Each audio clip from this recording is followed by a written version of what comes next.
Hi, I'm Tim. Welcome to Watchbox, and thanks for logging on. If you love this watch, email me, tmosso at thewatchbox.com. It's in the description below. Your purchase and pricing email question line for buying this or any watch you see on any Watchbox platform. Reach out to me directly, tmosso at thewatchbox.com. Today, we're discussing a model that launched in 2017. Although the original Patek Philippe Calatrava Skeleton 5180 arrived as a white gold watch back in 2008. This rose gold example arrived in 2017. A timepiece that is absolutely glorious, 39 millimeters in rose gold, by my measurement, only 6.9 millimeters thick. And from lug to lug, basically two ways to measure this watch. Just the case itself, it is 45.8 millimeters, and if you measure the end links of the bracelet, it extends only so slightly to 46.8 millimeters with a 20 millimeter spacing between the lugs. But really, if you're thinking of putting an aftermarket strap on this watch, you're kind of missing the point. It's flat, flush, broad, and glorious. The timepiece glistens on the wrist and explodes out from under your cuff. Though it will easily slide underneath the sleeve, it would be a shame to hide. I can recommend the watch for a wrist as small as 13 centimeters circumference, so really wrists of all size are welcome here, and you can see my 16 centimeter circumference wrist wearing it exceptionally well. It's nicely counterweighted by its mesh bracelet and clasp, and you can see everything here is of high polish. There is no satin finish on this case or bracelet. The integration with the lugs is actually quite handsome and well done, and in profile the links have a lovely ovoid cross section. You can see that the individual links are all of high polish, and perhaps surprisingly, this winds up being a pretty good hot weather watch because there's so much ventilation inherent in the gaps in the bracelet. Now you can see the way Patek does things today. Pins and sleeves fix the links in place, so you'll need a block and a punch if you want to size this yourself, but get it sized at the point of purchase, which is us, and you'll never have to worry about that.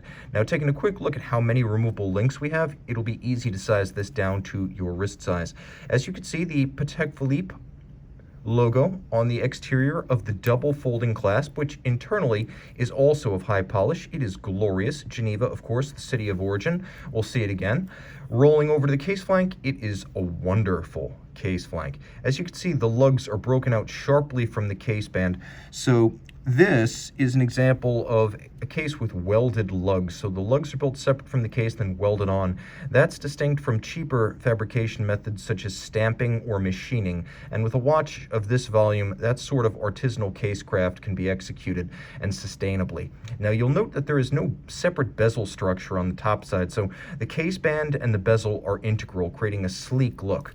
Rotating over to the crown side, you can see this is anything but a generic Patek Philippe crown. It is a domed profile with a knurling and then a miniature Calatrava cross on the top. As far as I have seen, this crown is only used on the 5180. Now, the movement holder for this watch is actually skeletonized, open, airy, and remarkably practical, as the spacer itself acts as effectively the hour indices.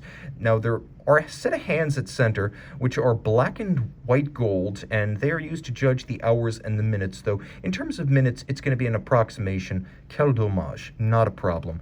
That's something you can easily accept for the sheer beauty of this watch. And let's talk a little bit about what goes into making a watch like this. It takes approximately 40 hours to completely skeletonize the movement, and then it takes another 130 hours to engrave the skeletonized components. So you're talking about 170 hours, which is just over 7 24-hour days of continuous labor. That's what goes into making the movement. We talked about the welding of the lugs on the case. That's an entirely separate operation. Now, what you're looking at fundamentally is the caliber 240 micro rotor. This is the 240 SQ. It's skeletonized and freehand engraved with a burren, and you can see not only do we have innumerable interior angles, mirrored bevels, and rose-coated quintessence of dust posing as bridges and plates, but almost every surface that's been skeletonized has also been engraved, which is extraordinary because this is an engineered product that still needs to work as a watch. Technically speaking, it does work. All this is 30 meters water resistant, so splash only, but the 240 is exactly what it's been in every other model. Automatic winding, 48-hour power reserve. unidirectional winding, ceramic rotor bearings, 21/6 beat rate, a 6-position adjustment, free-sprung Gyromax style balance, anti-magnetic silicone hairspring, and then everything has been skeletonized, rose gold plated, and engraved. My particular favorite is the 22-karat mass used for the micro rotor automatic, as it too has been engraved and bears the Patek Philippe seal. So if you're wondering where the company put the Patek Philippe seal on this movement, it's on the rotor. And yes, it still meets the same functional thresholds as the standard unskeletonized 240 micro rotor, meaning from the factory it has also been guaranteed to run no worse than -3 + 2 seconds per day.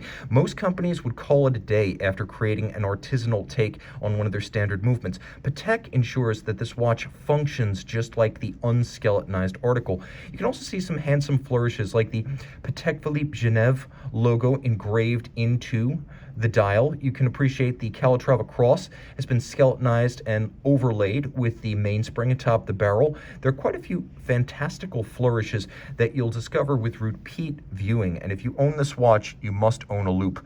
Reach out to me, tmosso at thewatchbox.com, for purchase and pricing details.